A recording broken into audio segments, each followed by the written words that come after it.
You're listening to Discovery, a podcast presented by the University of Washington School of Law.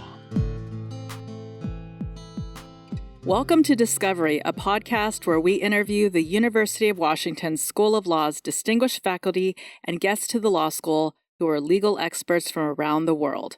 I'm your host, Annie Quo-Becker, and I have the pleasure of welcoming to the podcast today our guest, Timothy Heaphy, who served as Chief Investigative Counsel for the House Select Committee to investigate the January 6th attack on the U.S. Capitol. He previously served as U.S. Attorney for the Western District of Virginia and is currently a partner and co-chair of the Investigations and Enforcement Practice at Wilkie, Farr, and Gallagher.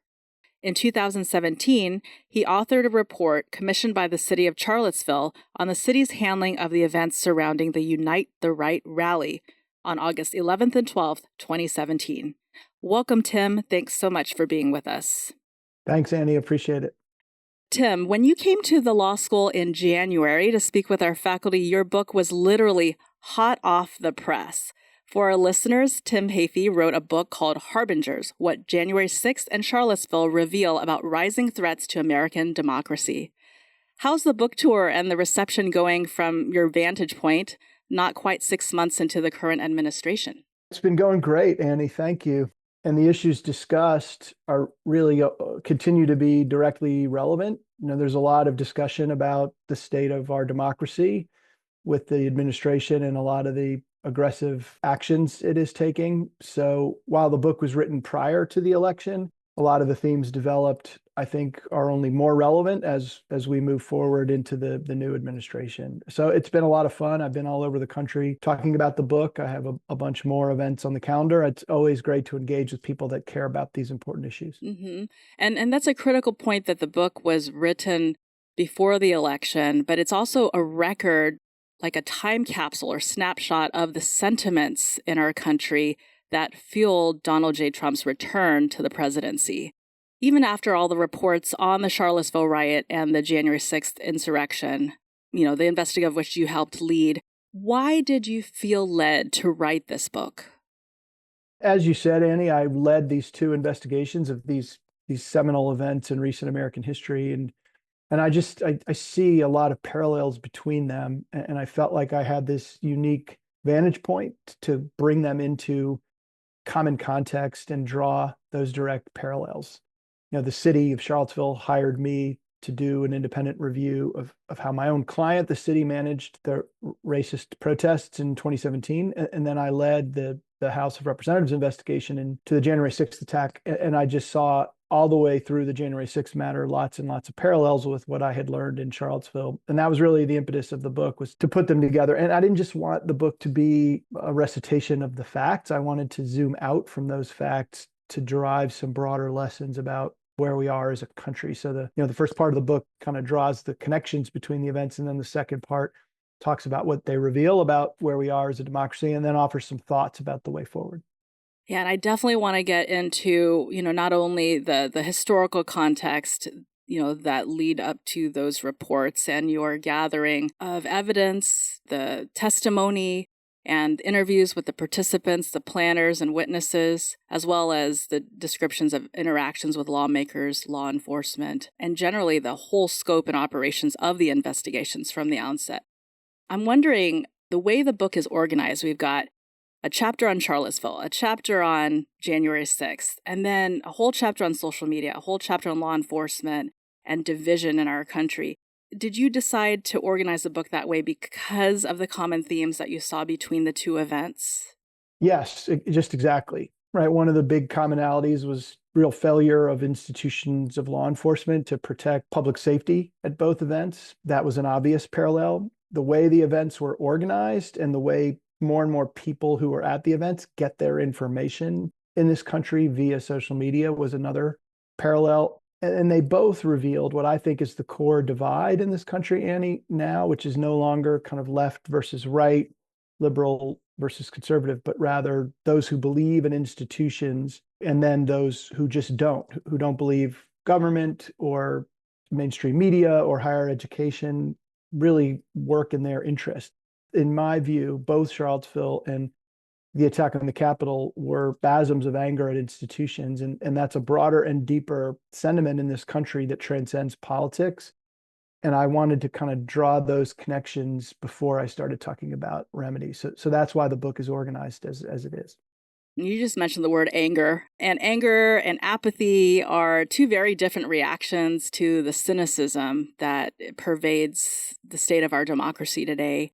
Both the 2017 and 2021 events, plus the decisions made at the polls in November 2024, they reflect this growing lack of trust among Americans in longstanding institutions. And you've got this chapter, It's Harder to Hate Up Close, where you're quoting Michelle Obama, where you describe these different reactions to the cynicism problem about our institutions. So from your understanding about the state of American democracy, how is apathy actually more concerning than anger? And then a second piece of this question is, how are they actually related to each other in a cycle that can be destructive?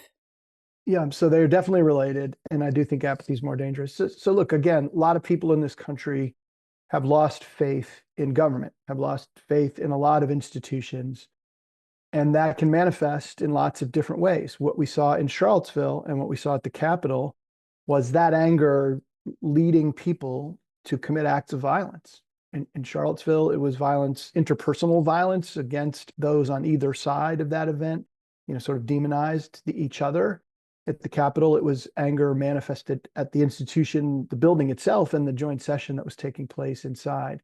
So one reaction to believing that government or other institutions are broken is to get mad. But I fear that more and more, a lot of other people have a different reaction to that same core feeling of cynicism, and that's apathy. They stop caring, they stop participating, they stop educating themselves.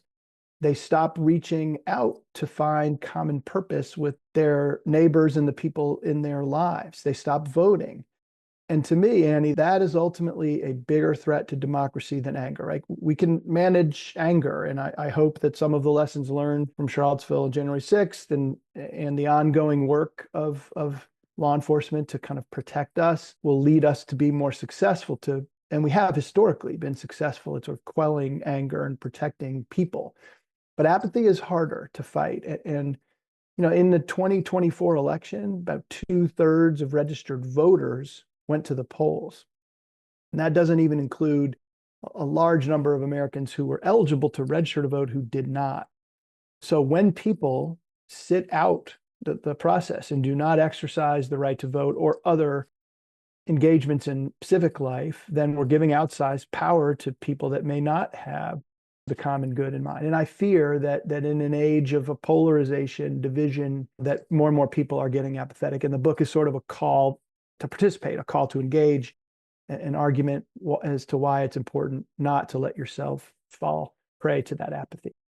There's more ways to participate in democracy than just voting, right? So I love some of the suggestions you have toward the end of the book that are very forward-looking and hope-giving. Now, I'm curious, what surprised you the most about all the events you were in charge of investigating? You've amassed so much evidence and testimony and saw a lot from that point of view. There's probably more than one thing that surprised you, but can you identify a couple? Yeah. A lot. Yeah. The thing about the January 6th attack on the Capitol that surprised me the most was frankly how close it came to being successful. I kind of went into the investigation thinking, it was a hard day, but our institutions are durable and our public safety apparatus and our rules and our norms and our laws, held. And while that's true, it was really the courageous actions of a handful of people tasked with upholding those norms and standards and rules that saved democracy. And it shows me that democracy really comes down to people acting in good faith.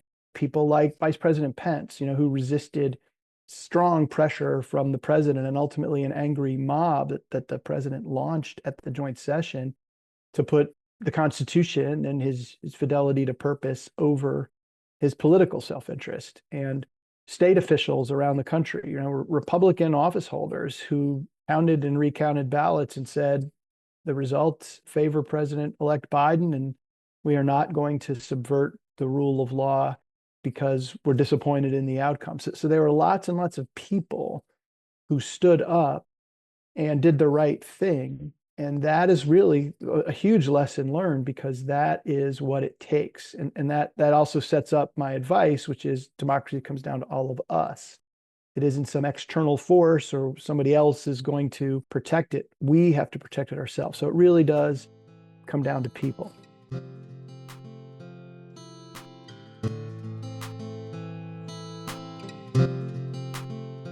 There are folks that participated in both events, certainly those who were fueled by hate, in terms of the racist riot, but also some folks who thought they were doing the right thing. And their trips to the Capitol, for example, were charged by misinformation that they got from social media.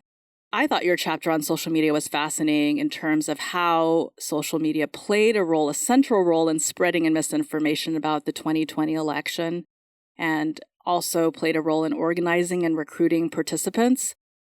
You identify this lack of content moderation by social media platforms as a huge culprit in the proliferation of misinformation, and it's protected by Section 230. There's currently legislative bills trying to repeal the protections that these social media platforms enjoy, but you also note that Congress could also require more transparency about algorithms and how information that reaches people is generated. I'm a mother, and I think about the children, which you also mention in the book, starting with the kids, like teaching them critical thinking about how they are receiving information on the internet. Could we spend a few moments addressing this issue and how it affected people who later regretted their participation on January 6th? Yeah, sure, Annie. So there's a whole chapter in the book about this. The best way to sort of characterize the information ecosystem that I think we're dealing with in this country is by way of illustration. The story I tell in the book is that of Stephen Ayers. Stephen was a witness in one of the select committee hearings that we held over the summer of 22. He's a perfect example of how more and more people in this country receive and process information. He was a carpenter in Erie, Pennsylvania. He was a Trump supporter. He was surprised when President Trump lost the election. So he started reading about the election on Facebook. That was his social media platform of choice. And based on what he read through his algorithm-driven feed, he was given more and more information, frankly, more and more misinformation about the election, right? Because the way the algorithms work, they're designed to capture the attention of a user and to maintain the user's interest and keep him or her, scrolling on the platform. So Stephen Ayers is fed a lot of information, misinformation. Pretty soon, he's asked to join an affinity group because his interests are similar to others. He then meets people through this affinity group, some of whom are going to Washington for this Trump rally on January 6th. He goes to meet them in Washington. He then finds himself, marching down Pennsylvania Avenue and going into the Capitol based on the false belief, the sincere but false belief fueled by his consumption of social media that the election had been stolen. Social media platforms are businesses, and they're not doing anything wrong or illegal, right? They're maximizing value for shareholders by keeping people engaged, but they don't have any legal obligation and do very little content moderation. They do not flag patently false information. The only information that they'll take down is sort of extreme violence or child exploitation or things we can all agree beyond the pale shouldn't be out there on these platforms. But when it comes to assertions about the election or about the COVID vaccine or any number of other issues, they are not routinely saying, this is true, this is false. And that allows and the algorithms allows people to go down these rabbit holes of misinformation. Now, in the book, there are some sort of supply side things we could change, like Section 230. Section 230 essentially is a matter of law, indicates that social media platforms are not news organizations like the New York Times or ABC News. If the New York Times puts something in its newspaper that's false, it could be sued for defamation.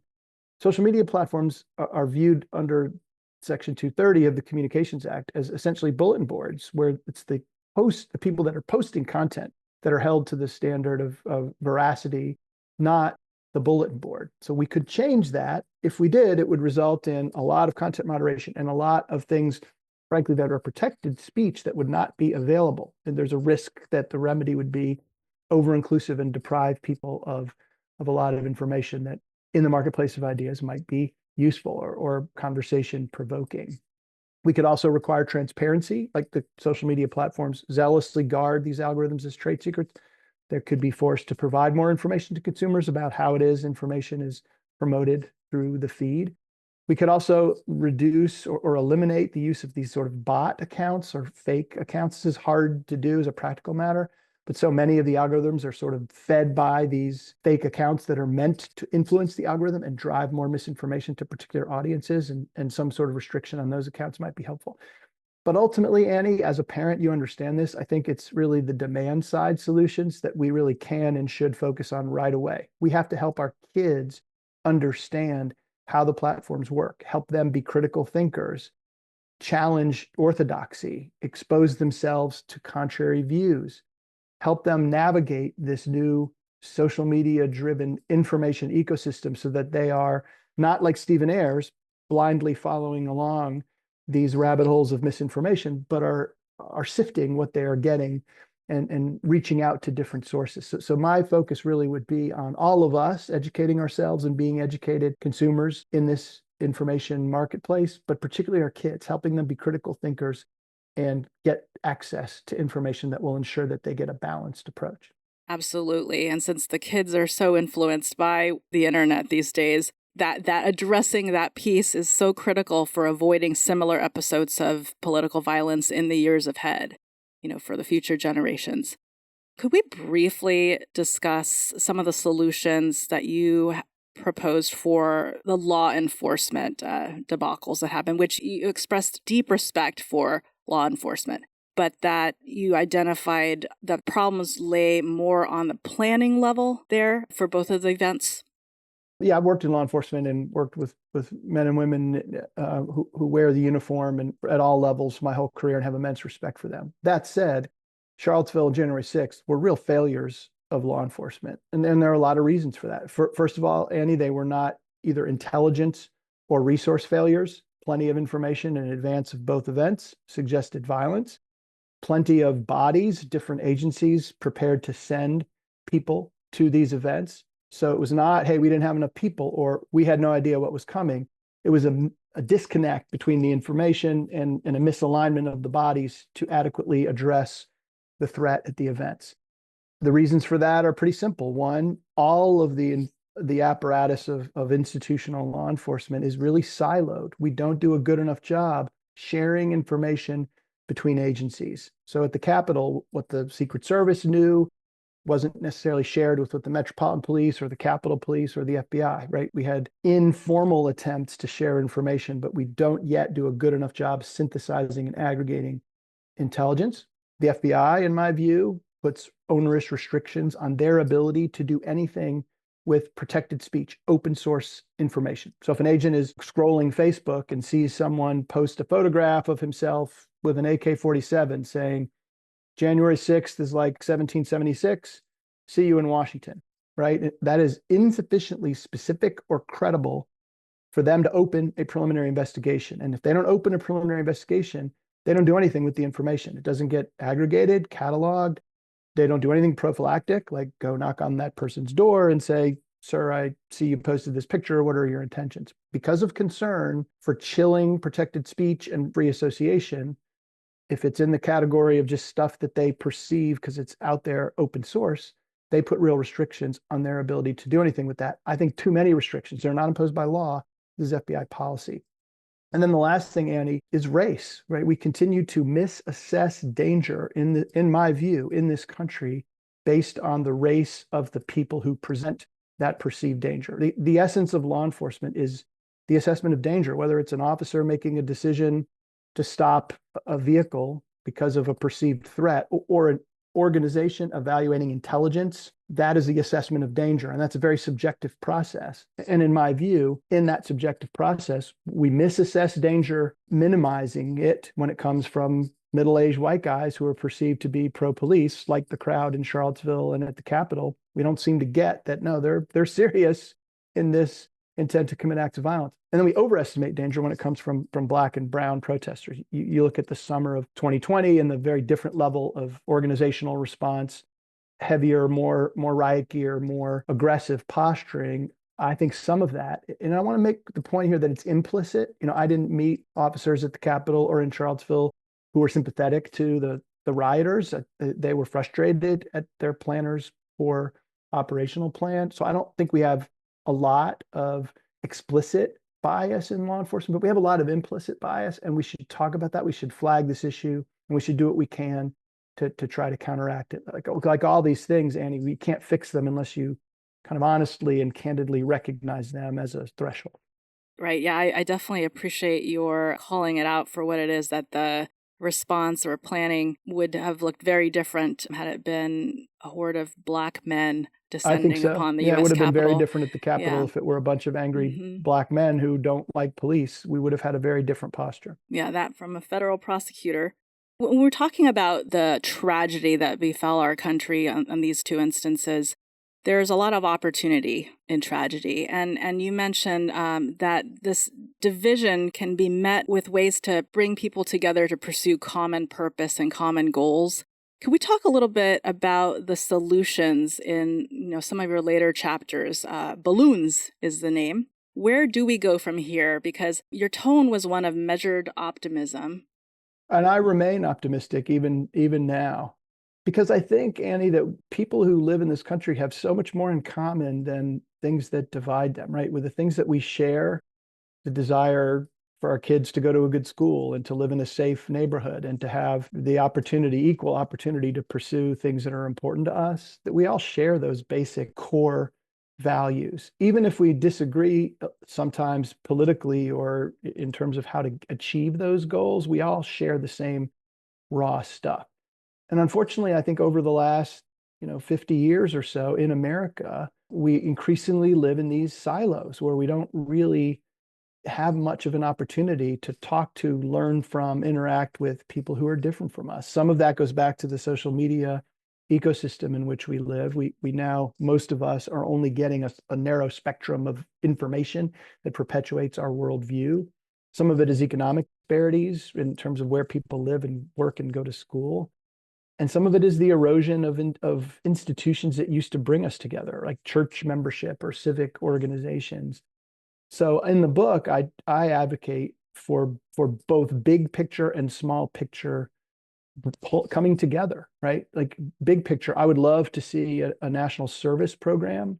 I wouldn't make it mandatory, but if we incentivized some kind of program where recent high school graduates could spend 2 years either in military or civil service, building trails or working in assisted living facilities in exchange for some significant benefit like tax amnesty for a period of time, then you'd have people from different parts of this country coming together and sharing that experience of shoulder to shoulder service. And I think that would do a lot to kind of reinforce our sameness as opposed to our difference. And then just the bottom line advice in the book is, in your own world, in your own neighborhood, in your own family even, don't assume the worst of people who disagree with you politically. Make an effort to try to find that common ground, to learn from or understand people who are different from you. Find ways to pull together and come up close.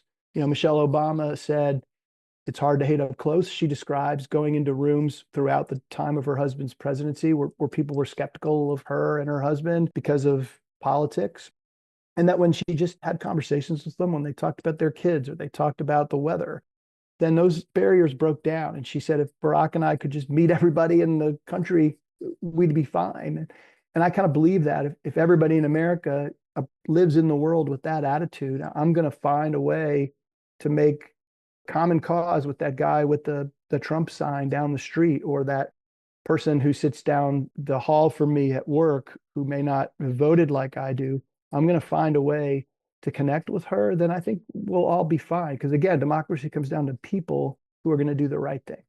That is very hope-giving, that there's a chance that we can come back and we can learn from these events. Yeah, thank you so much for your insight and your wisdom into the state of democracy in America from your very unique lens as lead investigative counsel on two very telling events in our recent history. Thank you, Annie. I really appreciate that. And thanks again for the invitation. Timothy Heaphy is a partner in Wilkie's litigation department and co-chair of its compliance, investigations, and enforcement practice. He is based in Wilkie's Washington, D.C. office. His book, Harbingers, What January 6th and Charlottesville Reveal About Rising Threats to American Democracy, is on bookstands now. Discovery is hosted by Annie Kuo and produced by Greg Olson. Additional voiceover work by Ben Gonio with original music by John Blumster. Discovery is recorded by the University of Washington School of Law in Seattle. For more, visit law.uw.edu.